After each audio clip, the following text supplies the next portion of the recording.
Muy buenas noches a todos los hermanos y amigos presentes que ya están conectados a esta hora. Hoy, febrero 17 del año 2023. Ante todo, ¿se escucha? ¿Usted me puede hacer así? Perfecto. Muy bien. Quiero saludar inmediatamente a todos los hermanos que ya se están conectando en las redes sociales. Nuestro hermano Dani Mejías desde Panamá, nuestra hermana Gisela González y el hermano Ángel Ruiz, también para Argelia Baena, un abrazo a la distancia, mi hermana, a toda esa gente linda allá en México, Magalis Pérez, mi hermano Mauricio Pérez, Facundo, a toda esa gente linda allá en Argentina. Qué linda la prédica de ayer en el Zoom Internacional de Argentina. Un abrazo a la distancia para nuestro hermano, amigo y pastor Daniel Rivero allá en Buenos Aires, Argentina. Un abrazo a Ángel Monge, Eli, Elvin Monroy, Segundo Pérez, y también para Marquitos Castro desde uno de los países más lindos de Sudamérica, Ecuador. También para Alba Saldívar, mi hermano Víctor Macei, un abrazo a la distancia también desde otro de los mejores países más lindos del mundo, Colombia. Qué delicia de café que tienen ustedes. Mi respeto, mi hermano, mi respeto. Qué delicia de café. Uy, hasta para exportar. Ah, no, por supuesto. Esa es la taza reformada. Recuerde que tiene que ser color verde. Acuérdese. Bueno, mis hermanos queridos, hoy tenemos un estudio. Efesios capítulo 2, la segunda parte. Reconciliados mediante la cruz de Cristo. Mi hermano, si usted no ha visto los capítulos anteriores, pues bienvenido. Ustedes se pueden suscribir al canal del hermano David Silva. Ahí en la caja de descripción ustedes van a encontrar el enlace. No se olviden que el día domingo tenemos la predicación de nuestro hermano Edgar, 9 de la mañana, en el canal Biblia Libre Prédicas. Y al mediodía tenemos el noticiero. Así que, mis hermanos, es importante que cada vez que vengan a los estudios, usted tiene que traer, vea, la espada. Sin esto lo van a desbaratar. No va a poder hacer una buena apologética. Si ustedes, mis hermanos, no estudian las Sagradas Escrituras, cualquier persona con doctrina torcida lo va a agarrar, pero así, vea, de atrás para adelante, de adelante para atrás, y lo va a sacudir y lo va a dejar mal parado. Cualquier persona de cualquier otra denominación sectaria, testigo de Jehová, adventista, y no podemos quedar mal, mis hermanos. Tenemos que hacer una buena apologética, defender, trazar bien las escrituras. Pero es importante que usted siempre hágase amigo, cárguela con usted. No la ponga ahí en la entrada de su casa, abierto en el Salmo 91 y con 2 libras de polvo. No, hágase amigo antes de dormir. Póngase a leer un par de capítulos, haga sus apuntes, sus anotaciones, saque sus papelitos y está ahí, y así sucesivamente. Pero, mi hermano, si usted no tiene costumbre de hacerlo, de leerlo, mi hermano, pida ayuda. Oremos. Podemos orar también por usted para que el Señor le ponga ese querer como el hacer en su vida, para que pueda sentir ese, hoy tengo como que ganas de leer el capítulo 1 de Efesios.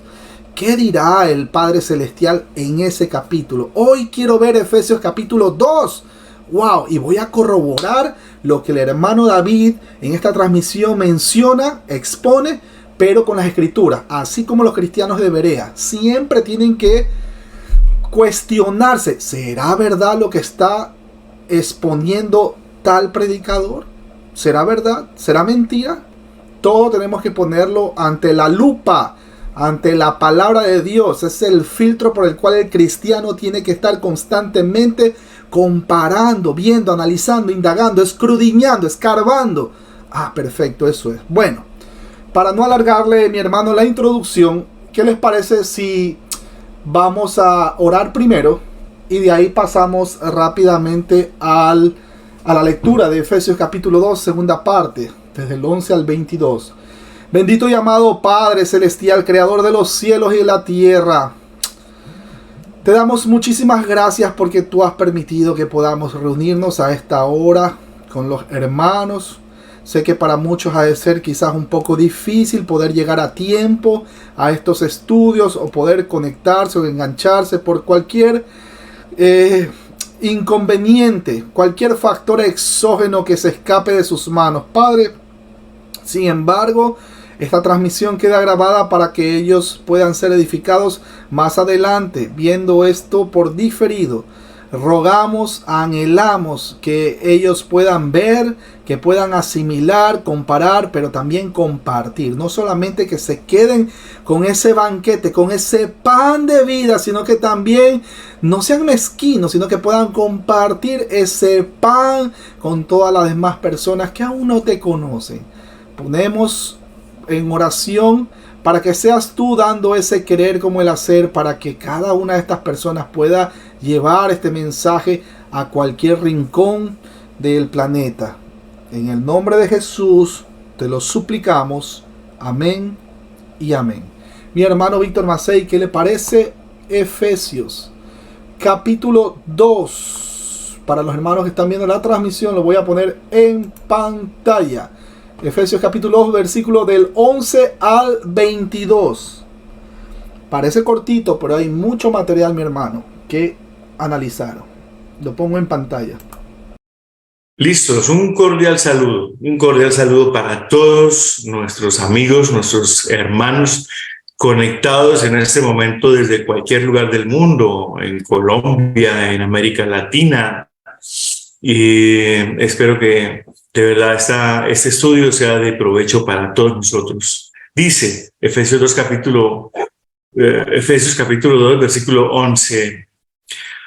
Por tanto, acordaos que en otro tiempo vosotros los gentiles, en cuanto a la carne, erais llamados incircuncisión por la llamada circuncisión, hecha con mano en la carne. En aquel tiempo estabais sin Cristo, alejados de la ciudadanía de Israel y ajenos a los pactos de la promesa, sin esperanza y sin Dios en el mundo. Pero ahora en Cristo Jesús, vosotros que en otro tiempo estabais lejos, habéis sido hechos cercanos por la sangre de Cristo, porque Él es nuestra paz, que de ambos pueblos hizo uno, derribando la pared intermedia de separación, aboliendo en su carne las enemistades, la ley de los mandamientos expresados en ordenanzas, para crear en sí mismo de los dos un solo y nuevo hombre, haciendo la paz, y mediante la cruz reconciliar con Dios a ambos en un solo cuerpo, matando en ella las enemistades. Y vino y anunció las buenas nuevas de paz a vosotros que estabais lejos y a los que estaban cerca, porque por medio de él los unos y los otros tenemos entrada por un mismo espíritu al Padre. Así que ya no sois extranjeros ni advenedizos, sino conciudadanos de los santos y miembros de la familia de Dios, edificados sobre el fundamento de los apóstoles y profetas, siendo la principal piedra del ángulo Jesucristo mismo, en quien todo el edificio bien coordinado va creciendo para ser un templo santo en el Señor, en quien vosotros también sois juntamente edificados para morada de Dios en el Espíritu. Amén. Quiero saludar a mi hermano Emanuel Vera y también para los hermanos o el hermano de Iglesia Remanente. Un saludo, un abrazo a la distancia. Espero que se encuentren bien. Bueno, mis hermanos queridos, habíamos visto en el capítulo anterior, voy a tratar de recapitular así de manera rápida para poder engancharnos, el Señor Jesucristo, el centro de todo. Toda la gloria, todas las escrituras se basa en la gloria de Dios. Específicamente en este caso, Cristo Jesús, el autor de los 66 libros que conforman el canon de las Sagradas Escrituras, el Espíritu Santo. Así que, bueno, mis hermanos queridos, habíamos visto que la salvación no la puede dar el hombre a sí mismo. El hombre no se puede salvar a sí mismo. Ninguno de nosotros tiene mérito alguno, obra humana alguna o guardando los mandamientos o intentando hacer obras benéficas para supuestamente agradar a Dios y hacer que Dios esté obligado a que nos deba ese favor. Entonces, como yo hice obras, pues entonces Dios está obligado a salvarme. No, mis hermanos, habíamos visto que todo lo que el cristiano hace es consecuencia de su nuevo nacimiento, y esas son las obras que glorifican a Dios. En cambio, el que no ha sido regenerado por el Espíritu Santo, pues ¿cómo va a ser santificado? ¿Cómo va a hacer obras que agraden o que glorifiquen a Dios? Porque simplemente está todavía, como dice la Escritura, muerto espiritualmente, o muerto en sus delitos y pecados. Está en su propio mal llamado libre albedrío. ¿Qué peor castigo que Dios le pueda dar al ser humano que el mismo hecho de dejarlo solito ahí nomás? Quédate solo con tu libre albedrío. Es que yo puedo escoger seguir a Dios cuando me da la gana. Yo tengo la capacidad de resistirme a ese llamado. Seguro. Bueno, cuando una persona tiene esa manera de actuar o de pensar, pues no ha sido regenerado por el Espíritu Santo. Por lo tanto, no ha efectuado o no se ha hecho efectivo en su vida esa metanoia o el cambio de dirección o el cambio de pensamiento. Solamente el Espíritu Santo es quien regenera. Es el Espíritu Santo quien está constantemente santificándonos, separándonos, dándonos ese fusionamiento al cuerpo de Cristo constantemente. Nos recuerda las palabras del Señor, testifica de Cristo, nos recuerda las Escrituras, permite que en nosotros exista o sea evidenciado, para mejor decirlo, el fruto del Espíritu Santo, que es el paquete en sí, que es amor, paz, paciencia, mansedumbre, benignidad, etcétera, etcétera, etcétera, etcétera. Entonces, mis hermanos queridos, hasta ahora hemos visto que nada de lo que el ser humano haga es por voluntad propia del ser humano en sí. No hay mérito. Tito 3:5 dice que nos salvó no porque nosotros hayamos hecho alguna obra. No. Todo viene de Dios. Adicionalmente, nosotros entendemos que la obra redentora que Cristo Jesús hizo en la cruz es en favor, o es a favor, mejor dicho, de las personas que han sido escogidas desde antes de la fundación del mundo. Y no es que Dios en una eternidad pasada vio y dijo, por su propia naturaleza me va a escoger a mí. No, señores, no. Dios sabía lo que iba a suceder. Dios sabía lo que iba a pasar y está registrado en Génesis 3. Tuvieron nuestros primeros padres la capacidad de elegir, o el mal llamado libre albedrío. ¿Y eligieron qué? Eligieron desobedecer. Y no es que, bueno, a este tiempo ya Dios debió haberlo superado. No, señores.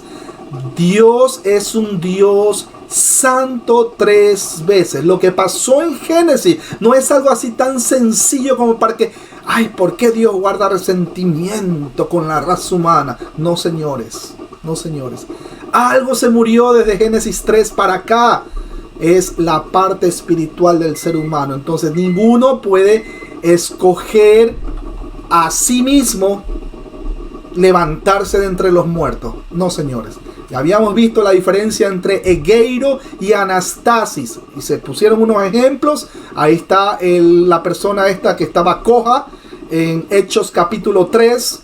Aparte de eso también pusimos el ejemplo de Lázaro, quien él no se levantó solo por su propia voluntad, sino que fue el mismo Señor que lo llamó, lo levantó. Lázaro, levántate. Así mismo, si nosotros el día de mañana morimos, y morimos en Cristo Jesús, morimos siendo cristianos, el mismo Señor con voz de mando, con voz de arcángel, con profeta, con voz así como profeta mismo, porque Jesús, acuérdense que es profeta, rey y sacerdote, tiene los 3 oficios. Bueno, el mismo Señor nos va a levantar de entre los muertos. El mismo Señor. ¿Quién se va a resistir? Espérate, Jesús, déjame tomar una mejor decisión. Eso no existe, mi hermano.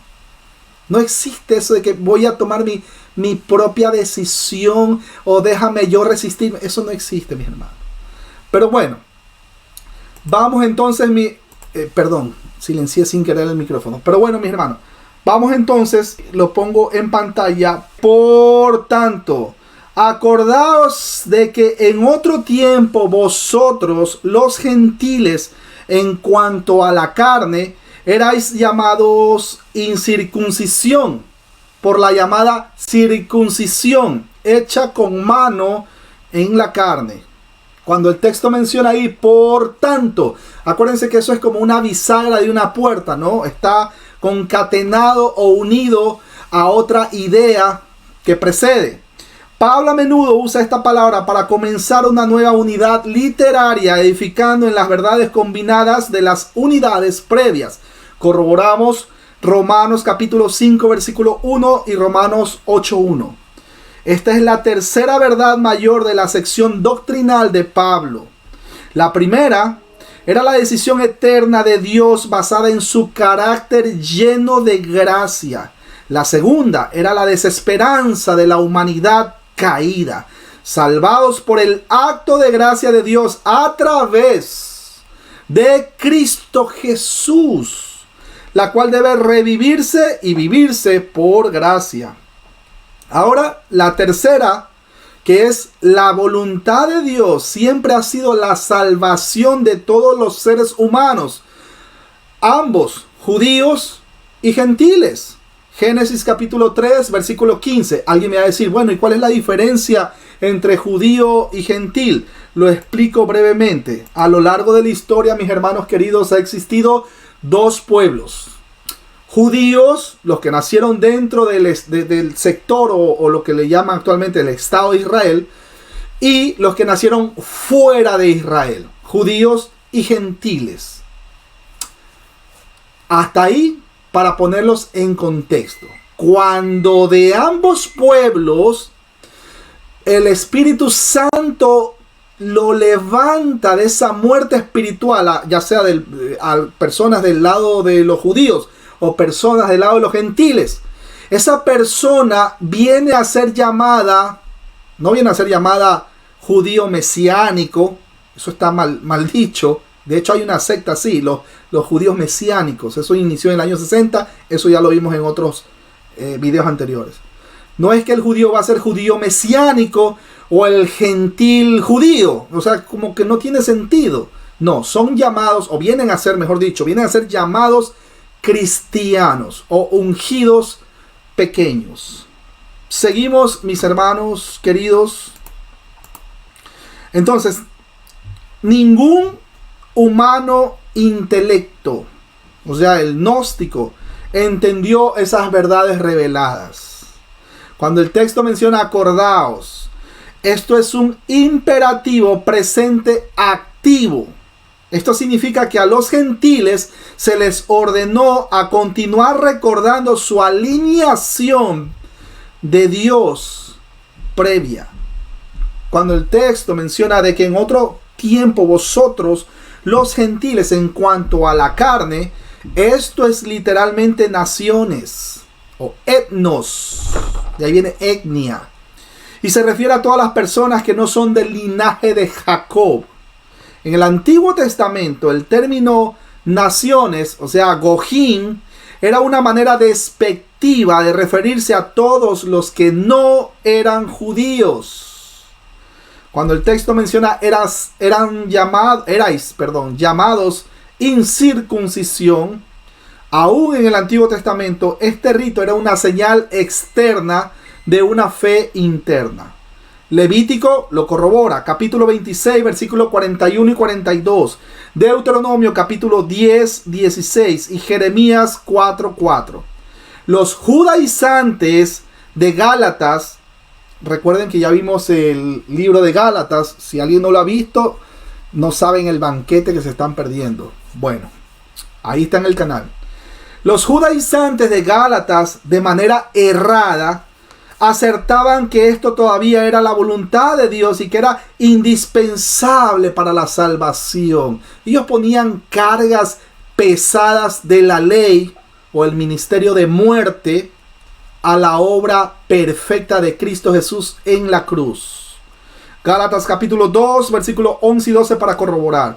Ahora, no hay que confundir el símbolo con la realidad espiritual que es representada para otro.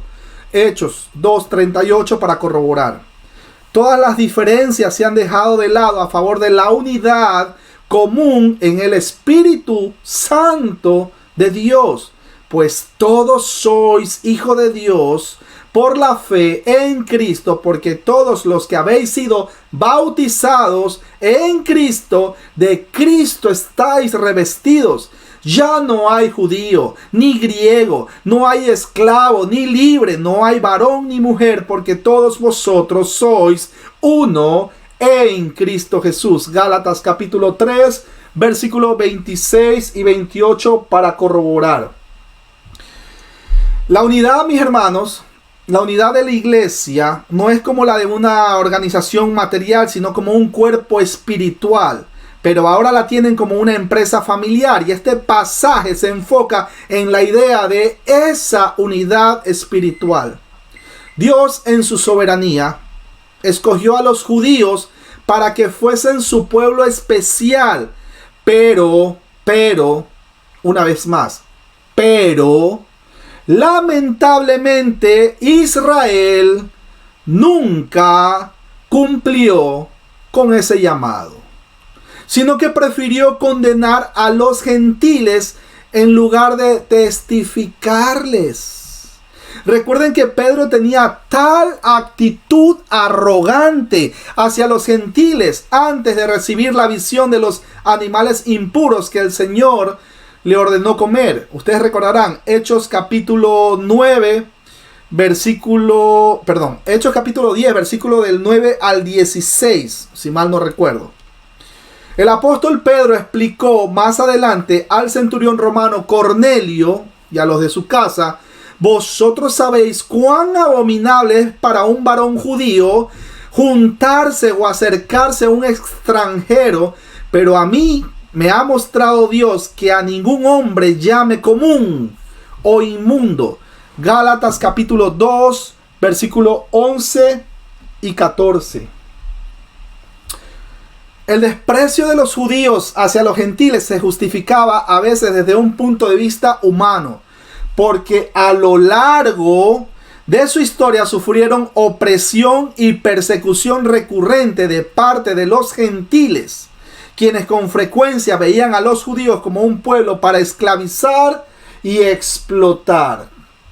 Algunos judíos creían que Dios había creado a los gentiles para utilizarlos como combustible para el infierno. Y lo peor es que muchos creían que Él amaba a Israel y aborrecía a todas las demás naciones. Mis hermanos, de hecho todavía creen lo mismo.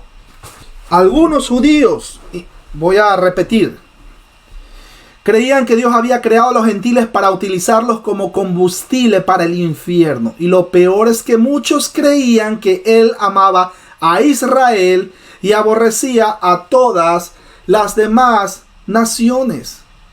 Y como consecuencia de esto, algunas mujeres judías rehusaban ayudar a mujeres no judías en sus partos, porque al hacerlo se hacían responsables de traer al mundo a otro aborrecible gentil.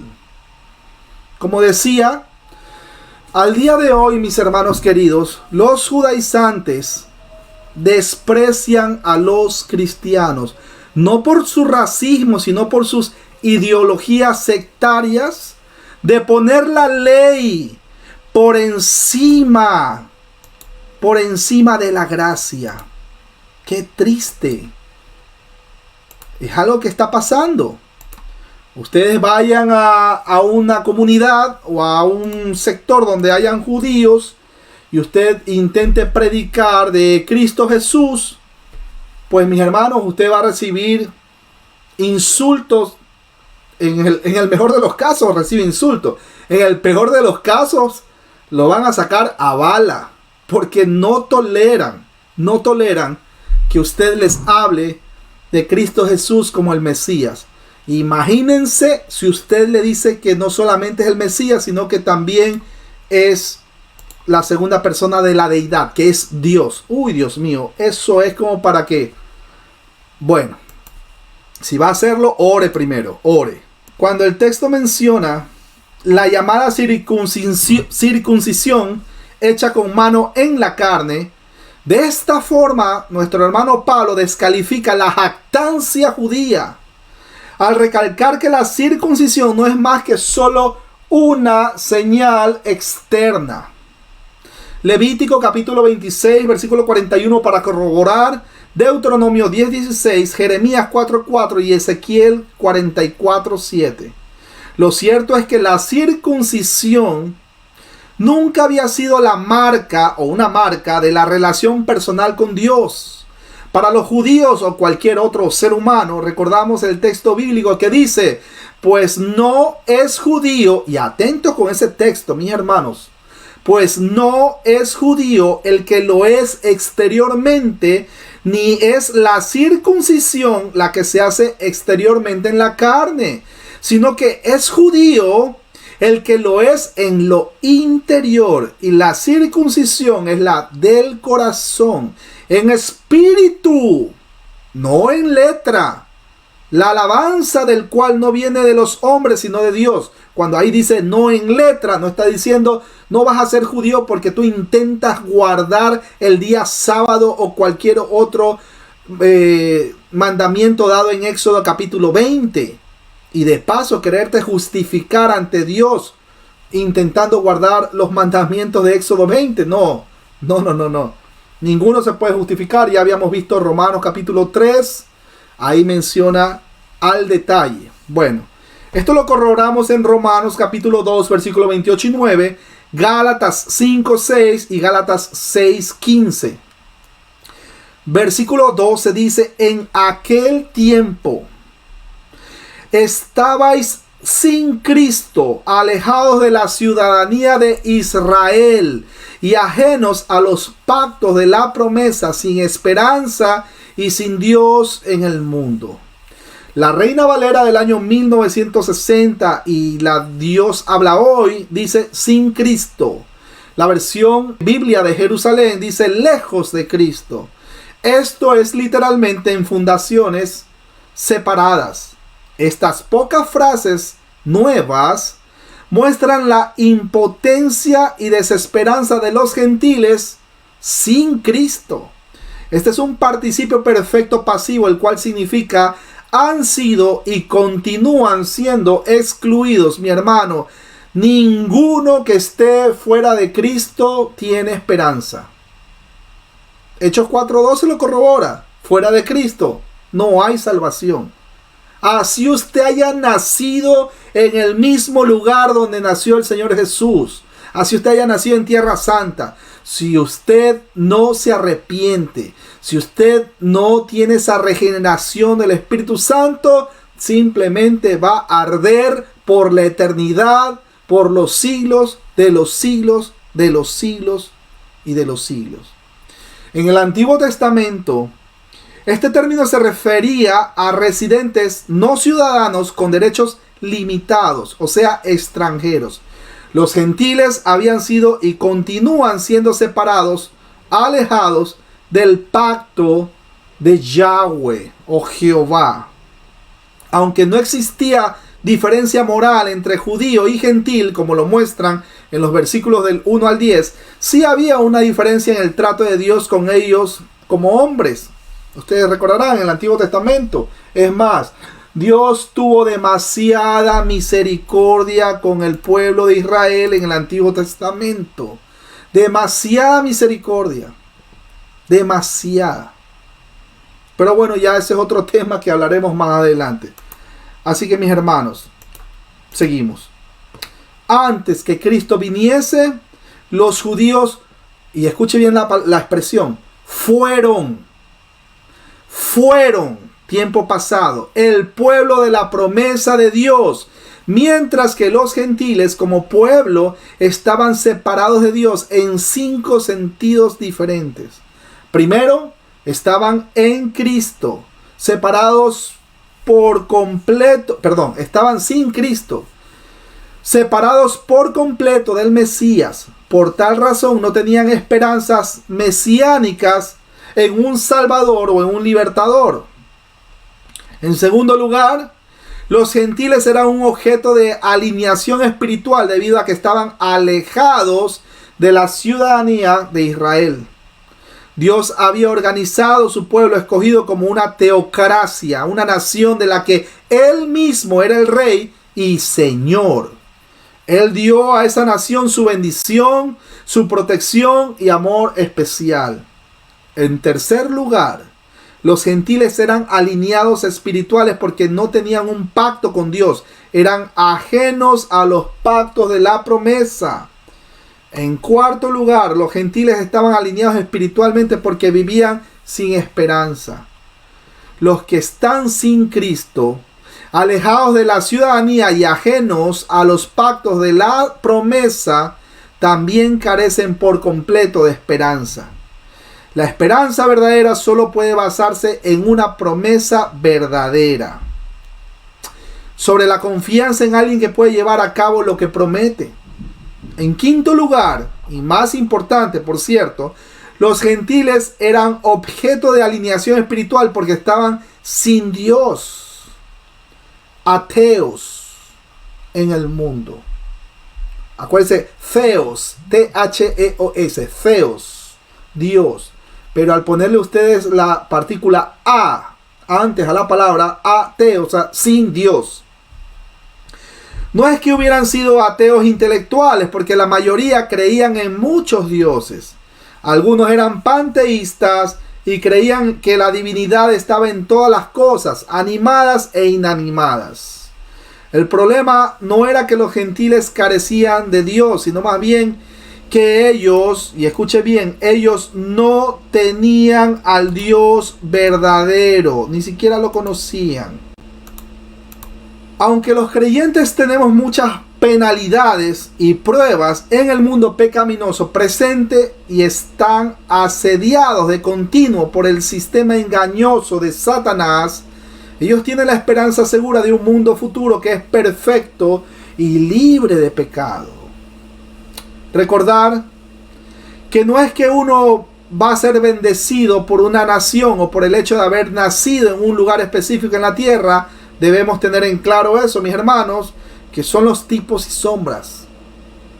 Acuérdense que la Israel del Antiguo Testamento, es importante aclarar el tema, la Israel la Israel del Antiguo Testamento es un tipo y sombra de la Israel, o sea, la Israel étnica del Antiguo Testamento, un tipo y sombra de la Israel espiritual, la cual está conformado por ¿quiénes? Por todos los cristianos a lo largo de la historia. Eso comprueba, o mejor dicho, corrobora, de que no existe tal cosa como que la dispensación de la gracia y la dispensación de la ley. No, mis hermanos. Siempre ha existido tanto la ley como la gracia. Sino, ¿cómo se salvaron en el Antiguo Testamento? Se salvaron por gracia. Y no es que en el Nuevo Testamento ya no hay ley. Claro que hay ley. Claro que hay ley. Pero no estoy hablando de la ley que estaba en tablas de piedra, porque eso estaba en el Antiguo Testamento, porque tenían, en lugar de corazón, tenían piedra los judíos, que se burlaron en la cara de Dios. En el Nuevo Testamento, la ley de Dios, su ley moral, está grabada en los corazones de los cristianos. Corrobórenlo. Jeremías capítulo 31, versículo del 31 al 34. Ahí usted va a ver que es Dios mismo que con su propia mano circuncida nuestro corazón para sacar todo lo podrido que hay dentro de nosotros. Y es el Espíritu de Dios que está constantemente santificándonos. Versículo 13 dice: pero ahora en Cristo Jesús, vosotros que en otro tiempo estabais lejos, habéis sido hechos cercanos por la sangre de Cristo. Aleluya. Cuando el texto menciona pero ahora, miren ahí, hay un contraste entre un pasado sin esperanza de los gentiles y su gran esperanza en el Evangelio.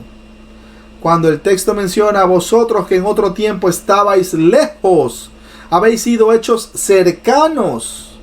En Isaías, este texto se refiere a los judíos exiliados, pero aquí en Efesios se refiere a los gentiles. Es decir, como los judíos exiliados estaban apartados de Dios, así también los gentiles estaban alejados de Dios.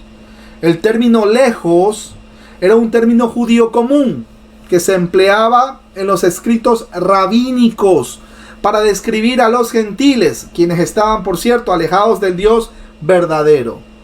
Isaías capítulo 57 versículo 19 para corroborar, y Hechos 2:39. Los judíos consideraban que ellos y los convertidos al judaísmo habían sido hechos cercanos a Dios por la sangre de Cristo. Voy a repetir.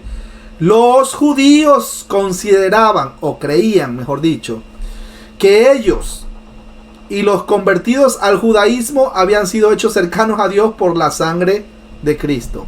Ahora, no se trata de una cercanía externa, dispensacional, nacional, geográfica o ceremonial, sino una íntima unión espiritual con el Señor Jesucristo. Puesto que en Cristo Jesús la gran barrera fundamental del pecado ha sido quitada de en medio, todas las demás barreras también son removidas. Quienes son uno en Cristo son uno en cada uno de ellos y entre sí, bien sea que se percaten de ello o actúen como si no fuera un hecho. Y eso lo corroboramos en 1 Corintios capítulo 6, versículo 17.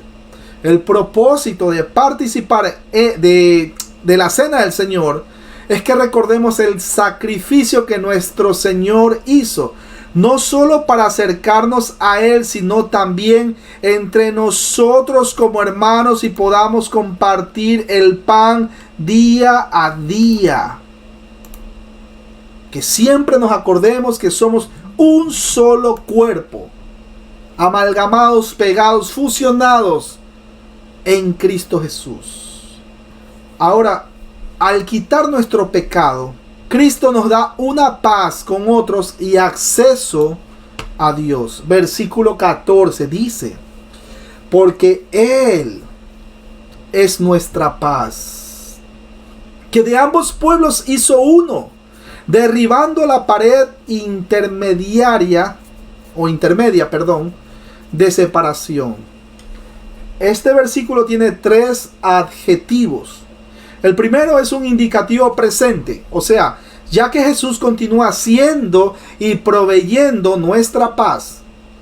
Recuerden, no es la paz que le da el mundo, no la paz pues que le da las noticias. Las notas ahí en RCN, Caracol, no sé cómo, bueno, en fin. No es esa paz, no. Sino la paz que sobrepasa todo entendimiento. Filipenses capítulo 4, versículos 6 y 7. ¿Por qué? ¿Por qué? Porque va a guardar nuestros corazones en Cristo Jesús, dice la Escritura. Ahora, el segundo y el tercero son participios aoristos activos, ya que todo lo que es necesario ha sido logrado para unir a los judíos y a los gentiles hacia una nueva entidad, es decir, la iglesia. La paz entre los judíos y los gentiles es el enfoque de esta unidad literaria. Este era el misterio del evangelio escondido en siglos pasados. El término paz se refiere a la paz entre Dios y la humanidad, y la paz entre judíos y gentiles. ¡Wow! Juan capítulo 14 versículo 27, Romanos 5 versículo del 1 al 11, Filipenses 4, 7, Gálatas 3, 28 y Colosenses capítulo 3 versículo 11. La paz solo llega cuando el ego, el cuando el ego muere. Voy a repetirlo. La paz llega cuando el ego muere. Y el único lugar donde el ego muere, que muere de verdad, es al pie del Calvario. Por eso dice la Escritura, con Cristo estoy juntamente crucificado, ya no vivo yo, mas vive Cristo en mí. Y lo que ahora vivo en la carne, lo vivo en la fe del Hijo de Dios, el cual me amó y se entregó a sí mismo por mí. Así que algo inherente a la maldad es la imposibilidad. Gálatas capítulo 2, versículo 20 corrobora esta gran verdad. ¡Qué maravilloso texto!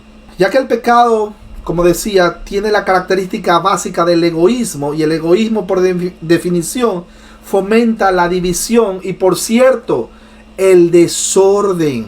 Acuérdense que Dios es un Dios de orden. Dios no es un Dios de que convulsionas, de que caes al piso. No. Cuando el texto menciona Él es nuestra paz, aquí el artículo del autos es enfático, y el término paz significa restaurar lo que estaba quebrado o religar, es decir, una reconciliación. La paz de Dios en Cristo, es que sin Cristo no podemos ver al Padre. ¿Cómo vamos a ver al Padre? ¿Cómo vamos a poder interactuar con el Padre? ¿Cómo vamos a poder orar con el Padre? ¿Cómo vamos a poder ser salvos sin Cristo en medio? La paz de Dios en Cristo tiene varios aspectos. Para quienes estamos en Cristo, la única identidad que importa es nuestra identidad en Él. No importa si usted es un simple servidor del Señor. Olvídese de los títulos. Olvídese. En el Evangelio no existen títulos. Que yo soy el ultra ungido, profeta, apóstol, doctor, apologeta. No existe. No existe el cristianismo judío o gentil, el cristianismo blanco o el cristianismo negro, el cristianismo masculino o el cristianismo femenino, o el de libres y esclavos.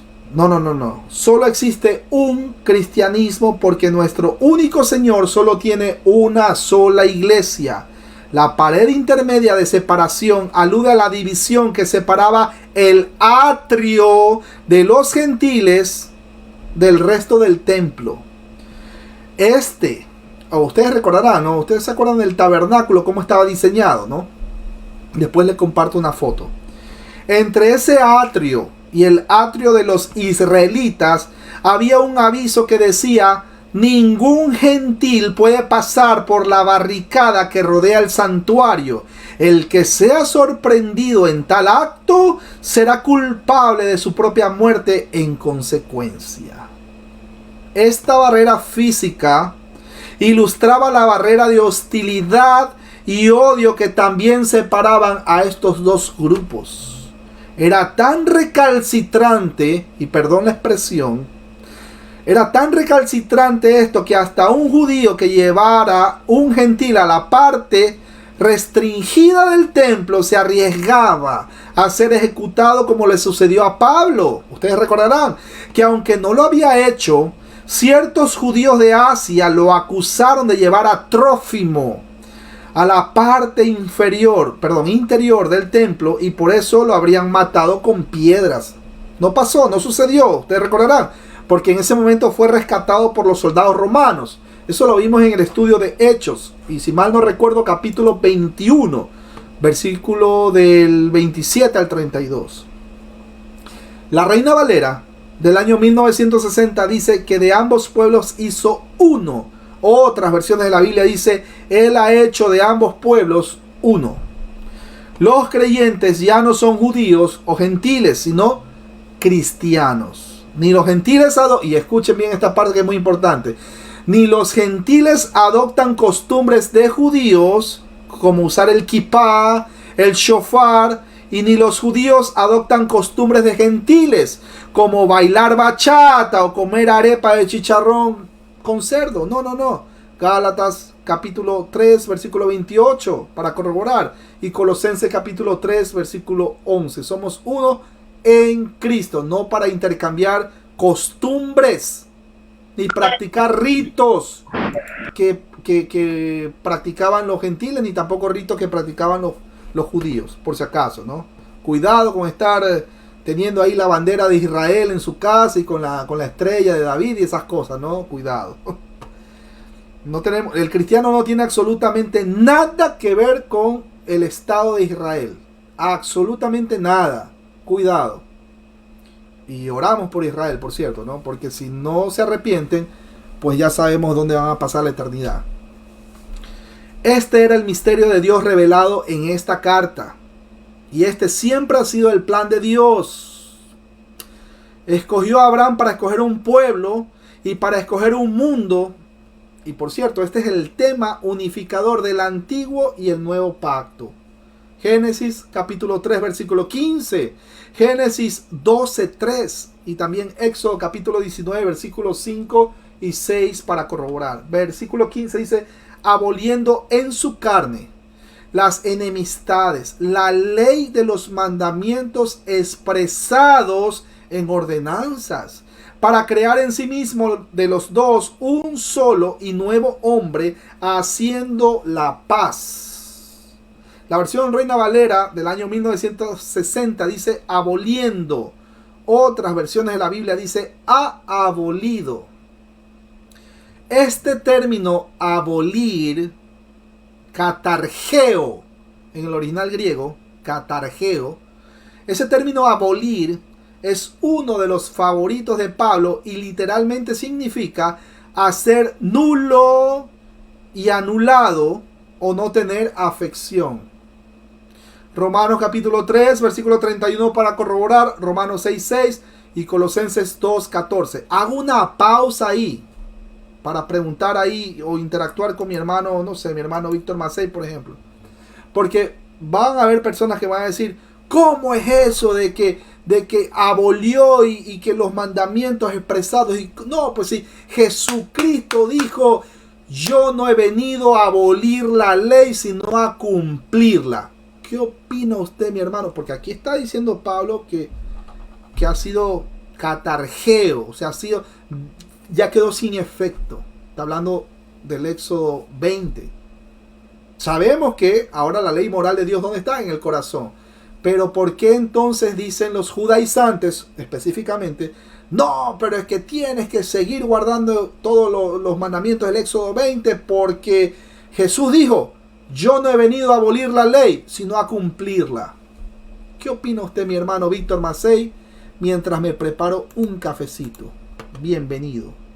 Bueno, hermano David, tú lo acabas de decir, nuestro Señor vino a cumplirla y Él cumplió cabalmente, correctamente, con el sentido perfecto de la ley, con el sentido que Dios Padre le dio cuando la emitió y la presentó al pueblo de Israel.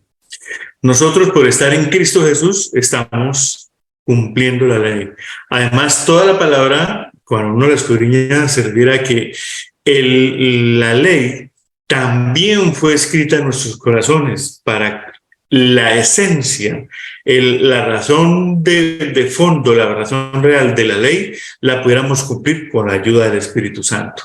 Y fuera de eso, los mandamientos los estatutos que nos condenaban cuando no fuéramos capaces de cumplir la ley, pues quedan en la carne de Jesús, es decir, en la obra, en el cuerpo de Cristo, quedan saldados. Maravilloso. Así mismo. Así mismo. ¿Quién dijo? Primera pregunta. Yo no he venido a abolir la ley, sino a cumplirla. Cristo Jesús la dijo. ¿Usted podía cumplir toda la ley, mi hermano Víctor Macei? Por supuesto que no. Yo tampoco. Mi hermana Aleja tampoco. Mi hermano Marcos Castro tampoco. Porque si fallaba en una, se hacía culpable y reo de los otros mandamientos. Dice el libro de Santiago.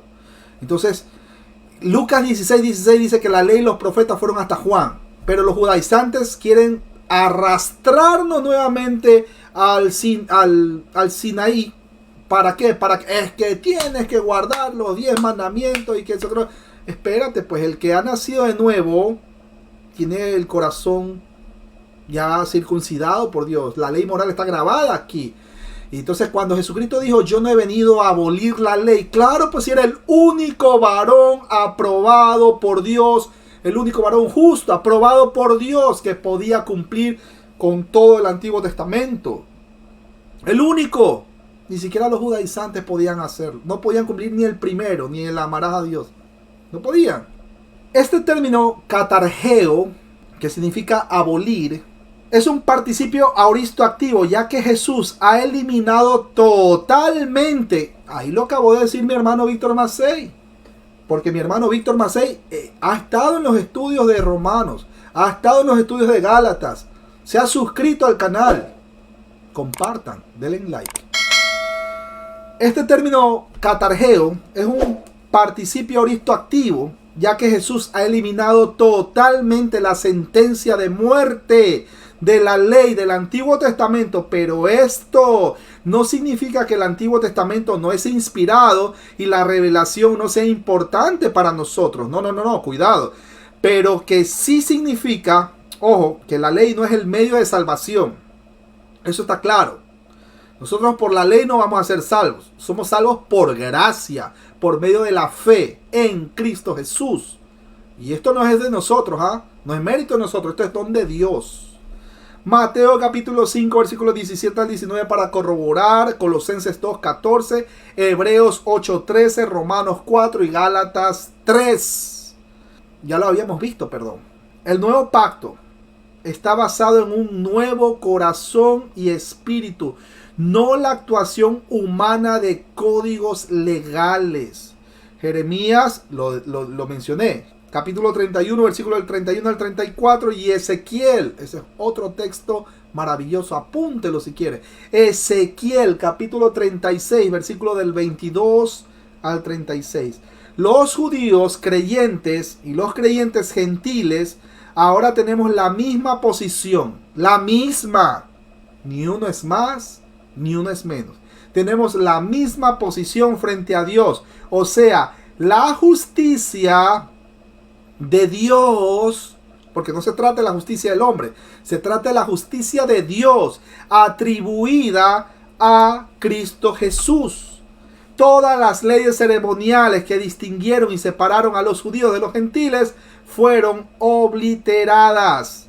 Antes de Cristo, esos dos grupos no podían comer juntos a causa de los alimentos restringidos, lavamientos requeridos y contaminaciones, rituales, etcétera, etcétera. Ahora podían comer cualquier cosa con cualquier persona, salvo el caso de los judaizantes que no quieren comer morcilla ni chicharrón de cerdo, salvo el caso. Pero eso ya es porque, pues, por falta de conocimiento, ¿no? Por pura religiosidad. Antes de Cristo no podían rendir culto juntos. Un gentil, ojo, no podía adorar a plenitud en el templo judío. No podía, porque tenía su restricción. Y un judío no debía rendir culto en un templo pagano. El énfasis se hace de nuevo en sí mismo para afirmar que esta nueva unidad solo puede ocurrir cuando los hombres son unidos en la persona de Jesús el Señor. El término kainos, ese es un término que significa, bueno, nuevo.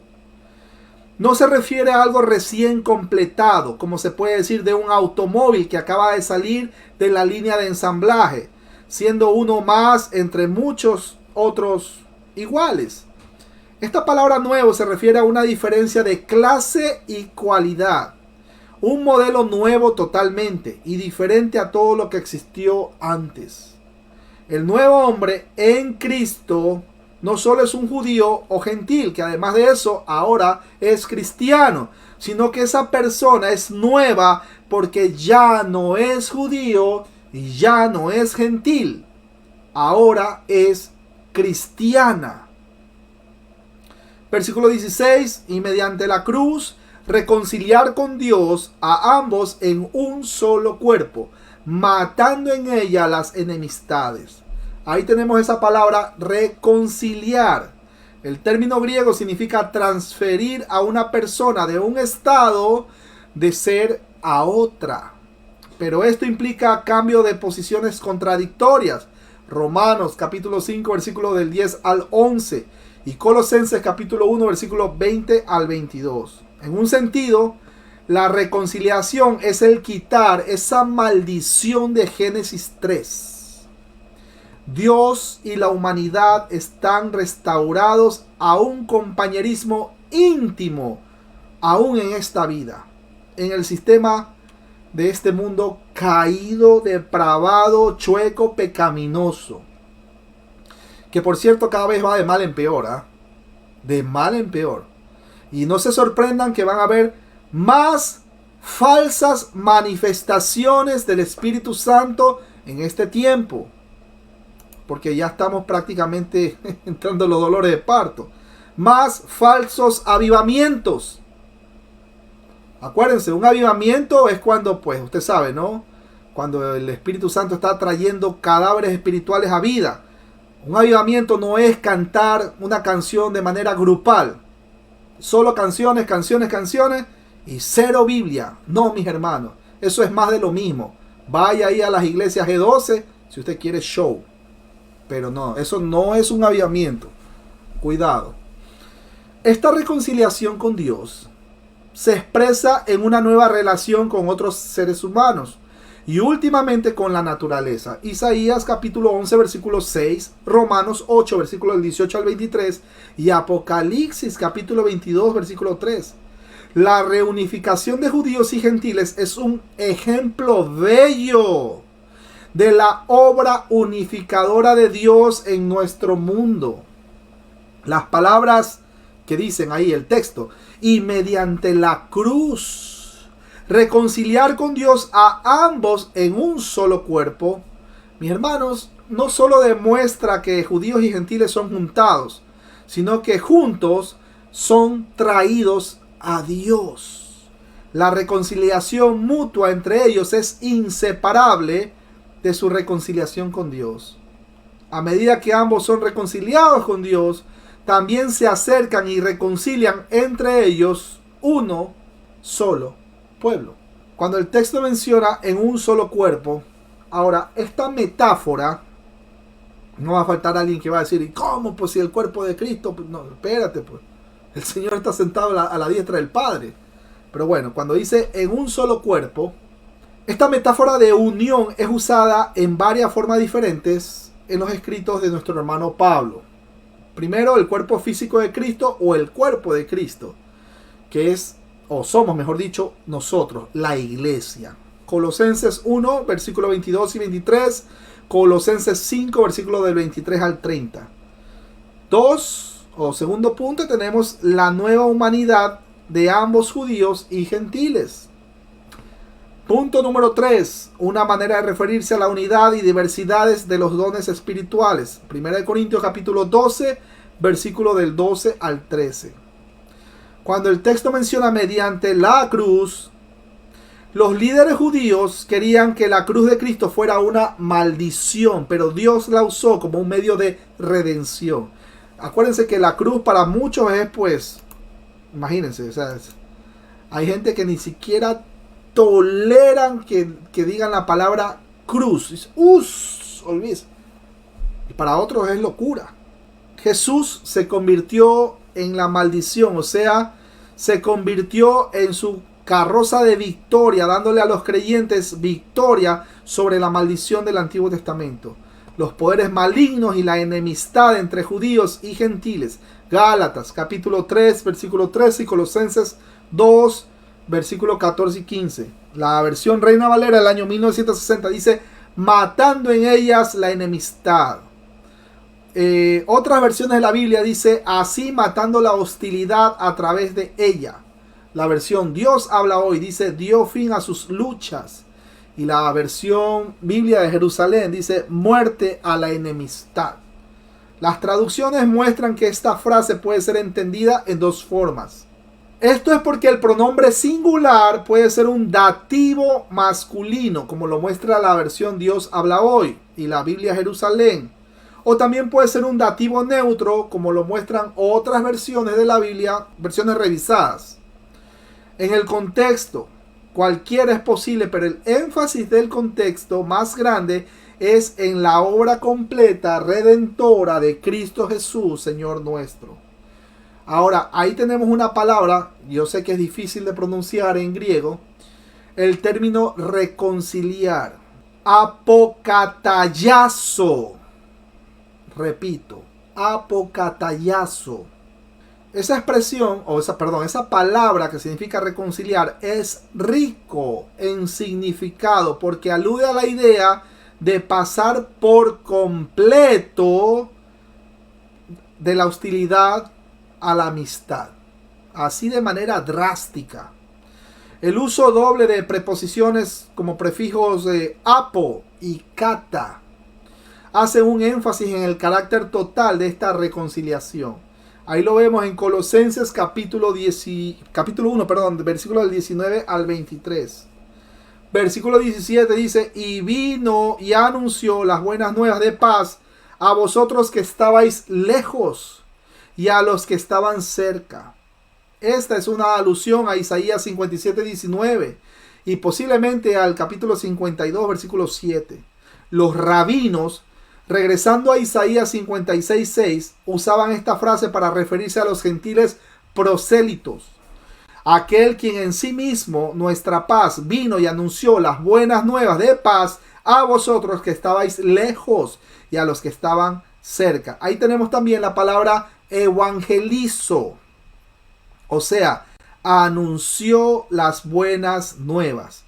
Esa palabra evangelizo es una expresión que se utiliza casi siempre en el Nuevo Testamento para aludir a la proclamación del Evangelio, las buenas nuevas de salvación por medio de Jesucristo. De esa locución griega obtenemos palabras como evangelizar, evangelista y evangélico. Por esa razón la frase en este texto puede traducirse: Él vino y evangelizó para traer paz. Como se declara en el versículo 13, los que estaban lejos son los gentiles y los que estaban cerca son los judíos. Toda persona, sea judío o sea gentil por igual, tienen acceso a la paz de Dios. Y esto es muy importante que lo aclare y lo diga: solo por medio de Jesucristo. Una vez más, fuera de Cristo no hay salvación, así usted haya nacido en Israel, étnicamente hablando, en la Israel física, geográfica. Si usted no ha sido regenerado por el Espíritu Santo, chicharrón contigo, arder por la eternidad. No, es que todo Israel será salvo. Sí, pero dime cuál Israel. ¿Te refieres a la Israel étnica o a la Israel espiritual? Todo Israel será salvo, dice la Escritura. Sí, pero está hablando de la Israel espiritual. O sea, todos los cristianos que estaban escogidos desde antes de la fundación del mundo, tarde o temprano van a nacer de nuevo. Y cuando ya entre, como que dice, la plenitud de los gentiles, cuando ya todos los que verdaderamente pasen de esa muerte espiritual a vida, pasen a ser parte del cuerpo de Cristo, eso es. Todo Israel será salvo. Cuando el Señor envió a los 70, les dio esta comisión: en cualquier casa donde entréis, primeramente decid, paz sea a esta casa. Y si hubiera allí algún hijo de paz, vuestra paz reposará sobre él, y si no, se volverá a vosotros. Lucas capítulo 10, versículos 5 y 6. Para corroborar, la paz rodeó el ministerio de Jesús como un aura de bendición continua para todos los que creían en él. Entre sus últimas palabras para sus discípulos, él dijo: estas cosas os he hablado para que en mí tengáis paz. ¿Se acuerdan? Eso en Juan 16:33. Él dijo: no, en el mundo tendréis aflicciones, pero tranquilo, confiado, yo vencí al mundo. Bueno, el ministerio de los apóstoles y otros predicadores de la iglesia primitiva se caracterizó porque ellos iban anunciando el evangelio de la paz por medio de Jesucristo. Hechos capítulo 10, versículo 36. Dice, versículo 18, porque por medio de él los unos y los otros tenemos entrada por un mismo espíritu al Padre. Miren ahí cuando dice los unos y los otros tenemos entrada. Es más, yo creo que ahí tenemos una palabra en el original griego, prosagoge, que significa admisión o acceso por una misma entrada. Entramos al Padre por medio del Espíritu Santo. Bueno, este es un indicativo presente activo que significa continuamos teniendo acceso. Claro, pues mis hermanos, si todavía hay gente que está muerta en sus delitos y pecados y están considerados para salvación, pero todavía no nacen de nuevo. ¿Cuándo? No lo sabemos. Tenemos que seguir orando por ellos. Las consecuencias del pecado duelen, mis hermanos. Fuera de Cristo también sufrimos consecuencias dolorosas por nuestros propios pecados. Recuerden que somos responsables de nuestros propios pecados. Bueno, este es el concepto de Jesús personalmente traído a los creyentes a la presencia de Dios y que les da una introducción personal. Y por cierto, también es usado en el sentido de confianza. Ahí tenemos Hebreos capítulo 4, versículo 16, Romanos 5:2 y Hebreos 10:19. Cuando el texto menciona un mismo espíritu, esto también es enfatizado más adelante en esta misma carta. Ahora, los falsos maestros estaban causando que se quebrante la unidad. Pero el Espíritu trajo unidad, pero no uniformidad. Al tener a Jesucristo, tenemos, por así decirlo, el acceso por el Espíritu al Padre. Por lo cual los recursos de la Trinidad entera son nuestros en el momento que recibimos a Cristo. O testificamos de Cristo, ¿no? Pero obviamente eso como consecuencia del nuevo nacimiento.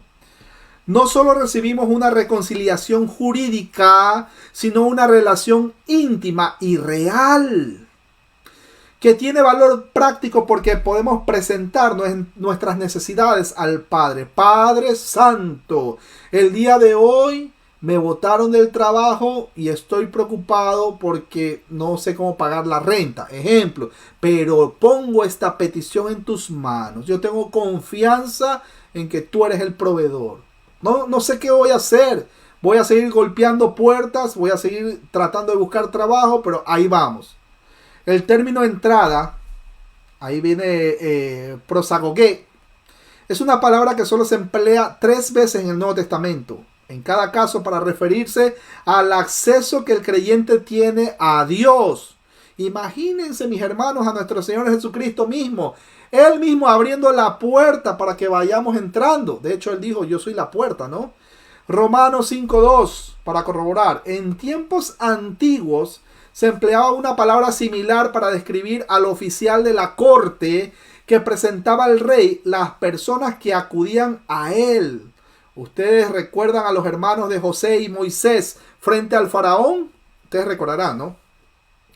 Pues esa es la idea. Había un personaje que realizaba esa actividad, es decir, el presentador. Pablo dice, los unos y los otros, un mismo espíritu, para hacer un énfasis en la participación común y mutua de judíos y gentiles por igual, ninguno más que el otro. No, que yo soy blanquito, ¿qué te importa? Yo también soy cristiano. No importa. Ya no hay judío, gentil, blanco, negro, cholo, mestizo, tolteca, azteca y todo lo que termina en teca. No hay, mi hermano, distinción en Cristo Jesús. Somos cristianos y punto. Los ojos azules no le van a servir de nada, por cierto. Bueno, recuerden que en Juan capítulo 10, versículo del 1 al 14, Jesús habló metafóricamente de él mismo, tanto como el buen pastor y también como la puerta del redil. Y por cierto, ningún redil tiene 2 puertas, ¿no? El redil tiene una sola puerta. Un pastor palestino traía sus ovejas al aprisco de noche o levantaba un cercado temporal con piedras, madera o barro si es que estaba lejos de su casa. Después de colocar adentro a las ovejas, contarlas con cuidado y untarles aceite en sus heridas por el contacto con espinas o con las piedras, el pastor se acostaba en la entrada angosta y se convertía él mismo en la puerta de entrada al redil. Mire esa comparación. Así que la única entrada a la presencia de Dios, la única puerta al redil de su reino, es a través de su Hijo Cristo Jesús. Dios bendiga a nuestro hermano, amigo y pastor Edwin Gutiérrez allá en Medellín, Colombia. Versículo 19 dice: así que ya no sois extranjeros, ni advenedizos, sino conciudadanos de los santos y miembros de la familia de Dios. Los gentiles, quienes eran enajenados, ahora son incluidos completamente. Esto es claramente declarado por el uso de las 4 metáforas bíblicas. Primero, ahí lo escuchamos, conciudadanos. Segundo, santos, o sea, nación santa apartada para Dios. Recuerden, el ser humano no produce santidad sino pecado. Ojo, es Dios quien inicia la santidad. ¿Se acuerdan que vimos en el capítulo anterior? Hagios. Ok, pero estamos hablando de apartados para servir a Dios, no para andar en el mundo. Tercer punto, tenemos familia de Dios o miembros de la familia. Cuarto punto, tenemos morada de Dios en el Espíritu. Ahora, vea pues, como dicen en Colombia, Pablo finaliza su discusión de la unidad del cuerpo de Cristo con esta metáfora que la ilustran como judíos y gentiles se han vuelto parte del mismo reino. En la figura de la familia de Dios muestra cómo todos los creyentes somos una sola familia espiritual en Cristo. En la figura de un templo santo en el Señor muestra que todos los creyentes conformamos juntos una habitación para Dios. Cuando el texto menciona, así que ya no sois extranjeros ni advenedizos, sino conciudadanos de los santos. El reino de Dios, mis hermanos, no tiene extranjeros, ni advenedizos, ni ciudadanos de segunda categoría. Cuando el texto menciona nuestra ciudadanía está en los cielos, puesto que nos hemos identificado por la fe con su Hijo, Dios ahora nos ve y nos trata de la misma manera como ve y trata a su Hijo, con amor infinito. Debido a que el Padre no puede dar más que todo lo mejor al Hijo, tampoco puede dar algo menos que lo mejor de sí a quienes están en su Hijo, en Cristo. En Filipenses capítulo 3 versículo 20, Pablo declara esto: los únicos conciudadanos del cielo son los santos de Dios. No hay más, no hay más. Todos son, y por cierto, en el cielo lo vamos a ver al ladrón en la cruz, el que reconoció al Señor. El Espíritu Santo lo convenció de pecado y lo exhortó al otro tipo que lo exhortó. ¿Se acuerdan? Al otro ladrón. Le dice: oye, tú no tienes temor ni siquiera de Dios, ni aún estando en esa condición. ¿Qué te pasa? Nosotros merecíamos este castigo, esta crucifixión, pero Él no ha hecho nada. Primer punto, fue convencido de pecado. El Espíritu Santo trabajando en su vida. Segundo punto, como acto seguido, reconoce a Jesús como el Señor, como su Dios. Acuérdate de mí cuando entres en tu reino. Ahí está, ladrón en la cruz, número 1, representando toda esa raza humana caída que cree que Dios le debe algo. Yo declaro, yo decreto, yo cancelo. Es que somos hijos de Dios y tienes que arrebatarle, no sé, hasta las muelas al diablo. Mentira. Mentiras del diablo. Y por otro lado tenemos a quién. Tenemos al que fue convencido de pecado por la obra del Espíritu Santo, obviamente. No es por su libre albedrío. ¿Cuál libre albedrío? Tú no tienes temor de Dios. Ni siquiera tienes temor, ni estando así como está. Primero, fue conllevado a arrepentimiento. Segundo, testificó: Señor, acuérdate de mí cuando entres en tu reino. Ahí está. Ahí está el salvo por gracia.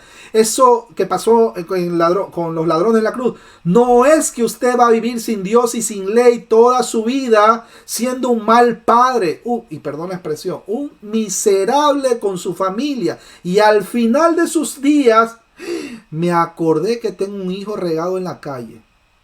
Me acordé que antes de este matrimonio tengo otros 2 hijos por ahí que los dejé botados. Me acordé. Y nunca los ayudé. Siempre los oculté, siempre los negué. Pero tengo un as bajo la manga. Vea, tengo un as bajo la manga, así ve. Me arrepiento. Ya leímos Gálatas 6:7. No os engañéis. Dios no puede ser burlado. Pues todo lo que el hombre sembrare, eso cosechará. Mis hermanos, oramos por esas personas así, que han sido miserables con su familia, que tienen sus hijos por ahí que no los han atendido, matrimonios anteriores. Mis hermanos, oramos por ellos. Oramos por esas personas que le dan una pésima vida a su esposa. Es mi esposa. Y saca así pecho, ¿no? En la iglesia para que nadie diga que es un mal cristiano, ¿no?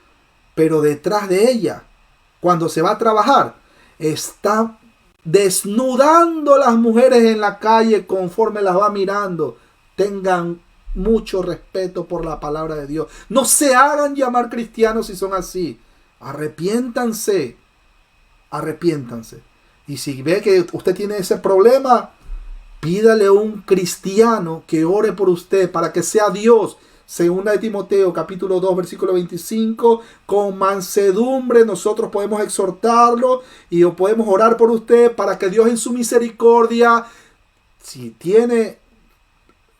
vamos a clamar misericordia, para que Dios en su misericordia le pueda conceder el arrepentimiento y le abra el entendimiento. Tenga mucho cuidado, Dios no puede ser burlado. Bueno.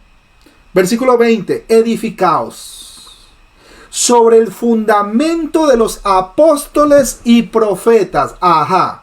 Siendo la principal piedra del ángulo Jesucristo mismo. Uy, mis hermanos, ese texto es lindo. Apúntenlo, Efesios 22. Perdón, ¿qué estoy hablando? Efesios 2, versículo 20. Edificaos sobre el fundamento de los apóstoles y los profetas, siendo la principal piedra del ángulo Jesucristo mismo. La piedra angular, Jesucristo. Ahí está. Bueno, los de Zoom no lo van a ver, pero en diferido lo van a ver. Tenemos a Jesucristo ahí, piedra angular. Tenemos los profetas, ¿no verdad? Luego tenemos a los apóstoles, que pues acuérdense que la ley y los profetas fueron hasta Juan, de ahí vinieron los apóstoles, ¿no verdad? Ya esos fundamentos están hechos, mis hermanos, está armado. Usted no puede poner otro fundamento sobre una base o un fundamento ya establecido.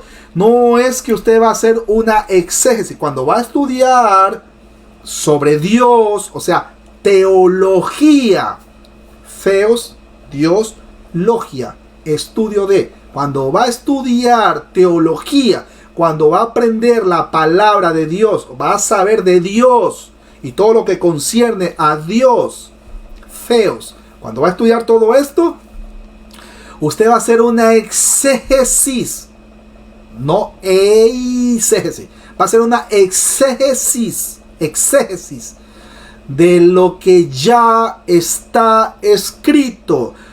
Tenemos que conformarnos con el canon que ya está cerrado. 66 libros que conforman el canon de las Sagradas Escrituras, escrito por 40 autores en distintos tiempos. Muchos de ellos ni siquiera se conocieron, mas sin embargo, todo cuadra de manera perfecta, de manera armoniosa, en donde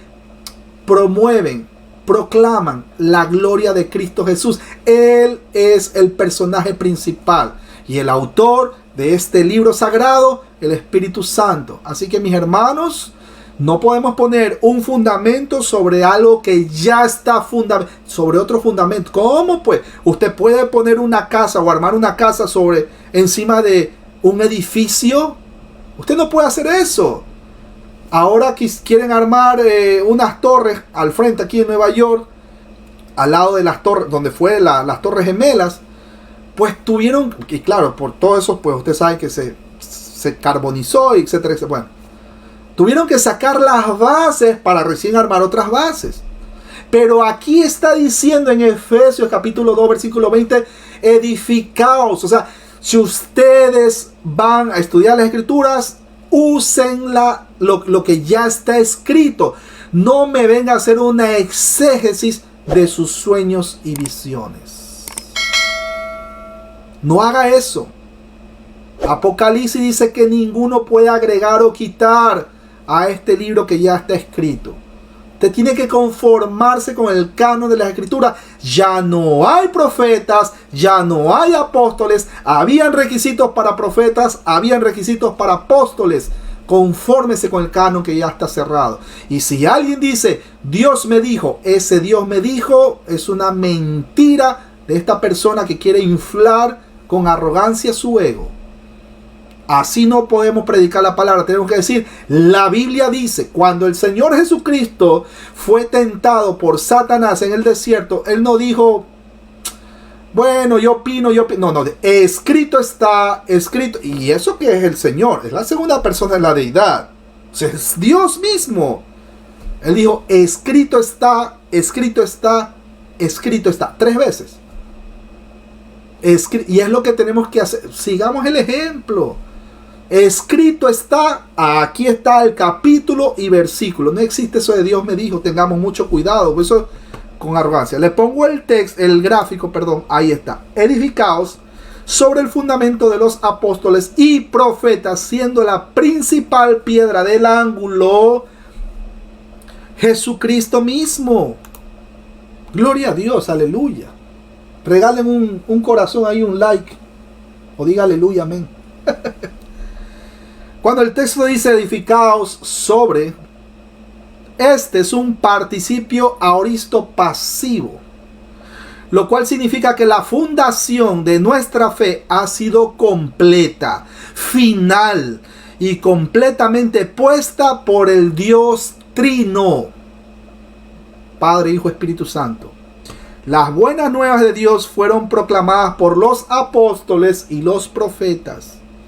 Cuando el texto menciona el fundamento de los apóstoles y profetas, esta frase se refiere a la revelación divina que ellos enseñaron y que en su forma escrita es el Nuevo Testamento. El genitivo de la frase de origen.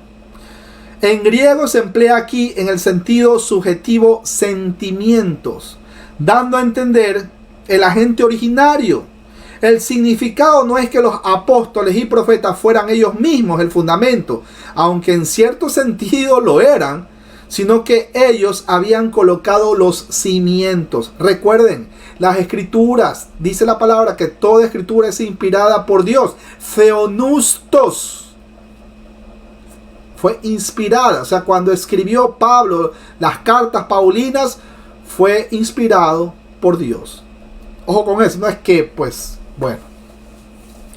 El apóstol Pablo habló de sí mismo como un perito arquitecto que puso el fundamento. Nadie puede poner otro fundamento que el que está puesto, el cual es Jesucristo. Primera de Corintios, capítulo 3, versículos 10 y 11 y Romanos 15, 20. Los profetas del Nuevo Testamento, como lo indica el libro de Hechos, están incluidos en la lista después de los apóstoles y son parte de la iglesia de Jesucristo. Su función especial y única fue hablar con autoridad las palabras de Dios para la iglesia todo el tiempo antes que quedara completo el canon del Nuevo Testamento. Cuando el texto menciona piedra del ángulo, esto es una metáfora mesiánica del Antiguo Testamento. Ahí lo vemos. Isaías 28:16, Salmo 118, versículo 22 y Primera de Pedro, capítulo 2, versículos 4 y 8. En el Antiguo Testamento, la estabilidad, fuerza y perseverancia de Dios a menudo son visualizadas en piedra como un título. Deuteronomio capítulo 32:4, Salmos 28:1, Salmos 33:3, Salmos 42:9. La principal piedra del ángulo en ese fundamento es Jesucristo mismo. Esa es la piedra que muchos desecharon. Tropezadero para algunos, para personas que pues, imagínense, que odian el evangelio. Hechos 4:11. La piedra del ángulo era la parte más importante en la estructura de las edificaciones antiguas, y todavía, ¿no?, en algunas.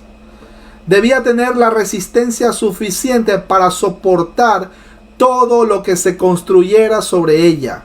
Y era indispensable que se colocaran con precisión, porque todas las demás partes de la estructura se orientaban hacia ella. La piedra del ángulo era el agente de soporte, orientación y unificación de todo el edificio.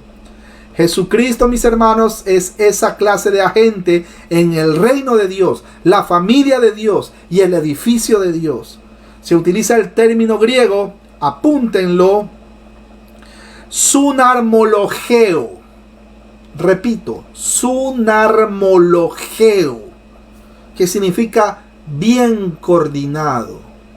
Y se refiere al acople, o cómo lo cuadraron de manera perfecta. Un acople cuidadoso de cada componente y pieza de un mobiliario, una edificación u otra estructura. Cada parte está cortada con precisión para ajustarse con comodidad y firmeza, armonizando bellamente con todas las demás piezas. ¿Ven cómo alguien dice, pero la Biblia se contradice? No, mis hermanos, hay que hacer una verdadera exégesis. Cuando usted estudia la palabra de Dios de manera honesta, cuando usa apropiadamente las reglas de la hermenéutica, usted va a ver, o sea, no es que usted le va a poner o torcer las escrituras para que cuadren con un pensamiento preconcebido, habiendo usted pasado por la secta de los mormones, por ejemplo, o cualquier otra secta. No. Eso sería hacer una eisegesis, o sea, yo ponerle mis ideas preconcebidas y cuadrar de manera torcida los textos. No. Tenemos que ver, analizar el contexto inmediato, el contexto histórico, el contexto cultural. ¿Qué quiso decir el autor? Espérate, este texto no cuadra, este es un texto oscuro. ¿Cómo sabemos qué quiso decir el autor? Cuando hay un texto oscuro, analizamos los textos que son entendibles. Hacemos una buena exégesis, usamos las herramientas de la hermenéutica. Y entonces cuando usted estudia así y de manera honesta las escrituras, usted va a encontrar, escuche este secreto, usted va a encontrar a Cristo Jesús en cada uno de los 66 libros, desde el Génesis hasta Apocalipsis. Usted lo va a encontrar. No, pero ¿y en el libro de Ruth? ¿Dónde? Mis hermanos, ahí les dejo eso. Mi hermano, eso ya le toca a usted, pues. Ya usted investigue, usted lea, usted estudie. ¿Cómo esto? Ahí háganse sus apuntes, sus notitas. Bueno, seguimos. Estamos con la piedra. Versículo 21. En quien todo el edificio bien coordinado va creciendo para ser un templo santo en el Señor. Mis hermanos, la idea colectiva o corporativa del pueblo de Dios mostrada en los versículos anteriores fue expresada en el santos. Ser salvo es ser parte de una familia, parte de un edificio, un cuerpo y un templo. Y el concepto de la iglesia como templo es expresada en 1 Corintios capítulo 3, versículos 16 y 17. ¿Se dan cuenta cómo todo va cuadrando? Todo el Antiguo Testamento cuadra con el Nuevo Testamento, de manera directa o indirecta. Esto es un énfasis de la naturaleza corporativa de la iglesia, pero el aspecto individual fue expresado en 1 Corintios 6, 16 y ambos son ciertos.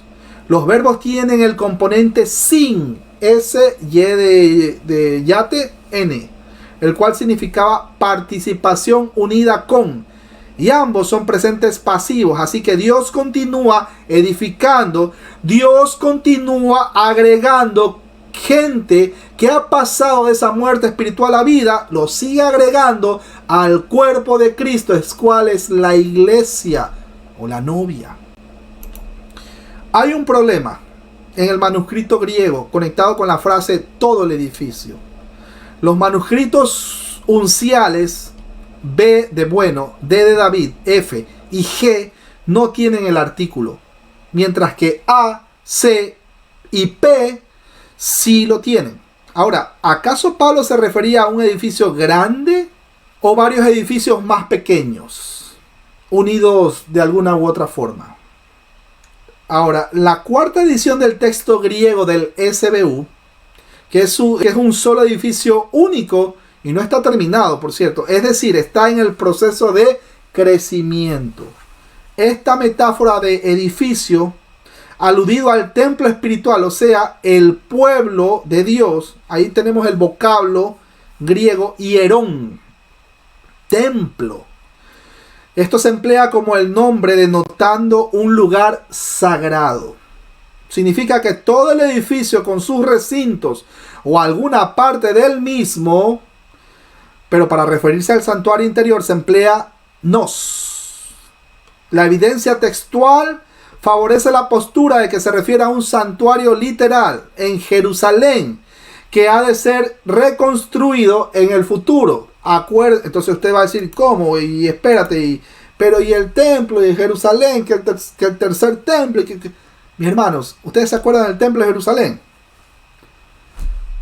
¿Quiénes creen que son la nueva Jerusalén en este tiempo? ¿O acaso, recordando, ¿no? Tipos y sombras? Acuérdense. Ahí se los dejo. La nueva Jerusalén, ¿quiénes ustedes creen que son?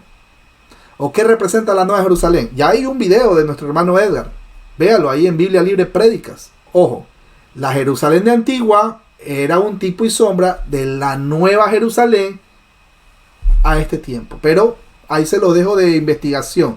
Vean el video, la nueva Jerusalén creo que se llama, en Biblia Libre Prédicas. Ahí se los dejo de tarea. Es más, vamos a poner preguntas ahí en los estudios, en los grupos de WhatsApp. Ahí vamos, unas 5 preguntas ahí por grupo.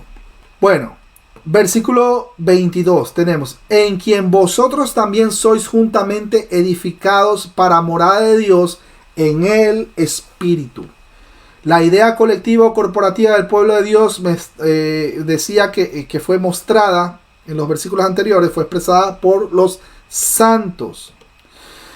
Ahora, es seguro que esta figura trajo una percepción vívida de las cosas a las personas que vivían en medio de los templos donde se creía que moraban las deidades paganas, como era el caso en el templo de Artemisa en Éfeso. Ustedes recordarán. Hechos capítulo 19, versículo del 23 al 41, si mal no recuerdo. Recordamos, mis hermanos, que Colosenses capítulo 2, versículo 16 y 17 dice claramente que todo lo que pasaba en el Antiguo Testamento era un tipo y sombra que apuntaba a Cristo Jesús y también a la novia, a la iglesia. En el Nuevo Testamento, esto incluye, lo acabé de decir, a la iglesia. ¿Cómo es eso, mi hermano David? Pues en el Antiguo Testamento el pueblo de Dios era la Israel étnica, un tipo y sombra de la Israel espiritual, la cual es conformada por todos los creyentes a lo largo de la historia. Y por cierto, los cristianos no tienen absolutamente nada que ver con la nación de Israel, lo había mencionado, ni su gobierno, ni mucho menos sus prácticas y sus tradiciones. Así que cuando el texto menciona juntamente edificados, es importante distinguir esta verdad de aquella según la cual cada creyente también es el templo individual del Espíritu Santo. Recuerden, nosotros somos tabernáculo, mejor llamémoslo así, del Espíritu Santo. El Espíritu Santo mora en nosotros, los cristianos. ¿Y qué? ¿Y el Espíritu Santo se puede ir? Porque en el Antiguo Testamento el Espíritu Santo bajaba, ejecutaba su acción y se iba y bajaba otra vez, etcétera, etcétera. No, en el Nuevo Testamento nosotros los cristianos somos templo del Espíritu Santo, tabernáculo del Espíritu Santo. Por eso es que cuando nosotros, que somos pecadores por naturaleza, cometemos un pecado, mis hermanos, nos duele. Nos duele. Justamente por la presencia del Espíritu Santo. A diferencia del que no es cristiano. Comete un pecado, a lo mucho le da, como Judas, remordimiento. A lo mucho. Para concluir, mi hermano, por medio de la sangre, el sufrimiento en su carne, la cruz y la muerte del Señor Jesús, los extranjeros se convierten en ciudadanos. Los advenedizos se convierten en familiares. Los idólatras se convierten en el templo del Dios verdadero. Los que no tienen esperanza heredan las promesas de Dios.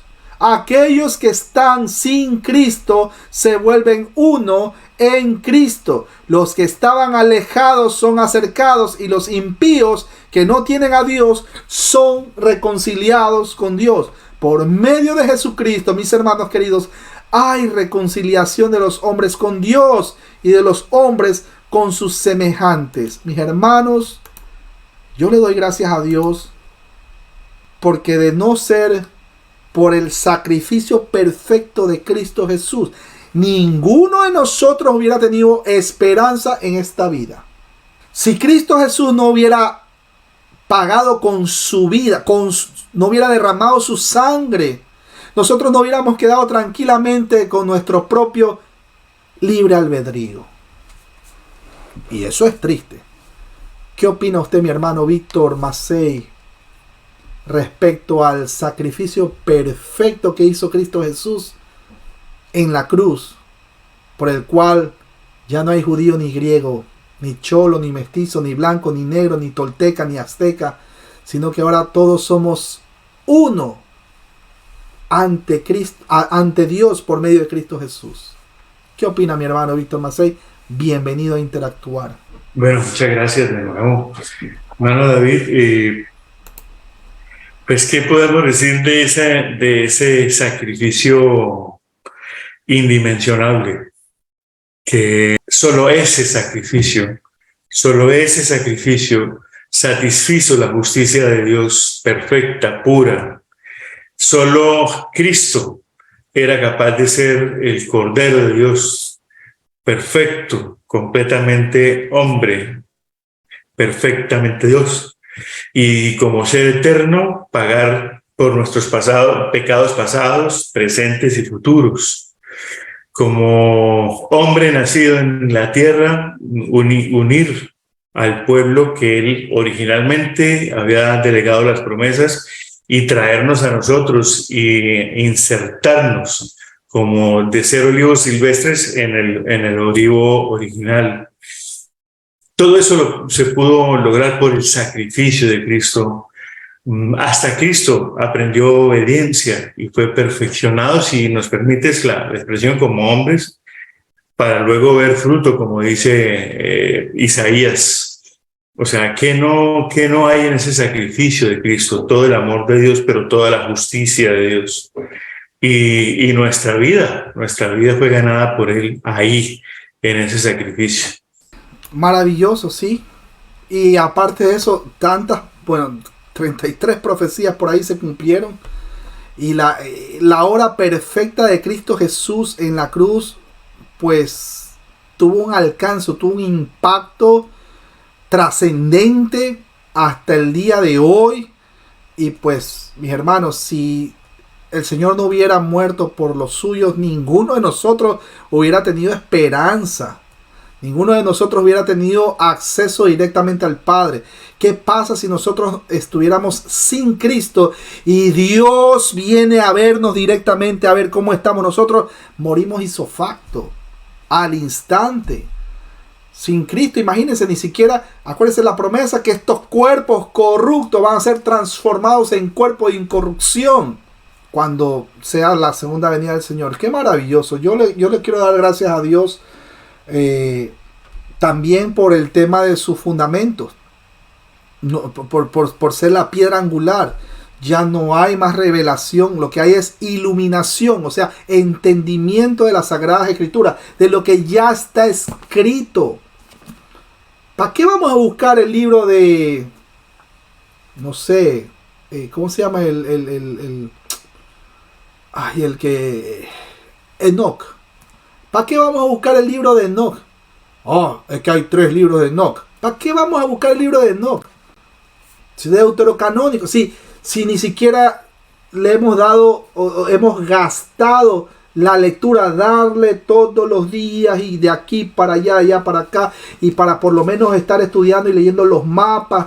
¿Para qué? Pues mis hermanos, vamos a buscar el libro de Enoch. Si aquí tenemos ya el canon cerrado, ya tenemos todo lo que Dios quiso que sepamos.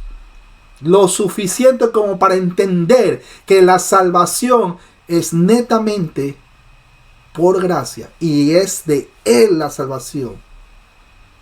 ¿Para qué vamos a buscar, no sé, el evangelio perdido de, no sé, de ¿cómo se llama el centurión romano? Cornelio. El evangelio perdido de Cornelio, que ni siquiera lo escribió Cornelio. Bueno, mis hermanos queridos, vamos a agradecer, vamos a despedirnos en oración, mis hermanos queridos. Si alguien tiene algo que decir previo a irnos a la oración, puede levantar su manito. ¿No? Bueno, vamos a orar, mis hermanos queridos. Padre, gracias, Padre Santo, Señor Jehová, Yahweh. Te damos muchísimas gracias por este estudio. Te damos gracias porque se ha predicado tu palabra. Te damos gracias porque hemos entendido que no hay otro fundamento. Hemos entendido que no hay otro fundamento que nosotros podamos agregarle a lo que ya está escrito. Hemos aprendido que ya en Cristo Jesús ya no somos extranjeros. Hemos aprendido que tenemos acceso directo hacia ti por medio de ese sacrificio perfecto que nuestro Señor hizo. Él tomó nuestra culpa. Él tomó ese castigo que era para nosotros. Porque nosotros merecíamos la cruz. Como dijo el ladrón en la cruz. Nosotros merecíamos la muerte. Mas sin embargo, Él se ofreció. Él se ofreció, Padre, por nosotros. Ninguno de nosotros pudo en esta vida ni lo podrá hacer un sacrificio que iguale o que mejore al que Él ya hizo. Padre Santo, te doy gracias por mis hermanos porque están siendo edificados con ese fundamento, tu palabra. Te ruego por ellos, santifícalos en tu verdad. Tu palabra es verdad. Gracias, Padre. Gracias por este banquete. Procedemos ahora a descansar, a atender a la familia. Gracias. Quédate con nosotros, te suplicamos en el nombre precioso de Cristo Jesús, Señor nuestro. Amén, amén y amén. Mis hermanos queridos, muchas gracias por este tiempo que han sacado. No sé si mi hermano Ángel Monje tiene algo que decir. Un saludo para todos los hermanos allá en Honduras. Muchacho, 15 años predicando el evangelio ahí en los buses. Imagínense. 15 años nomás tiene. Lleva el mensaje ahí en los buses, repartiendo ahí las volantes. Y ahí está, y va dando la palabra, imagínense. ¿Y cuántos ahí conocemos que están, pero más oxidados que la ciruela pasa, imagínense? Y no predican. 40, 50 años en el evangelio y les da miedo, les da terror hablar de Cristo. Mi hermano, tenemos que darle el evangelio, compartir el evangelio a cual más podamos. No, es que me avergüenza. No, cuidado, Romanos. No me avergüenzo del evangelio, pues es poder de Dios. No para hacer convulsionar a nadie. Es poder de Dios para salvación. Así que mis hermanos, un abrazo a la distancia. El que quiera tomar la foto, yo le pongo ahí la manito. Pueden encender sus cámaras. Vamos ahí, 3, 2. Vea, Dios bendiga a Eli. Un abrazo a la distancia. Ahí está Eli. ¿De qué parte nos visitas, Eli? Yo estoy en Bogotá, Colombia. Ay, la tierra del mejor café. Bueno, Dios me la bendiga, Eli. Ahí mando el puño. Bendiciones. 3, 2, 1. Mira, por si acaso me peiné. Bueno, mis hermanos, que el Señor me los bendiga. Nos vemos en una próxima transmisión. Y descansen. No se olviden de orar, ¿ah? Bueno, bendiciones.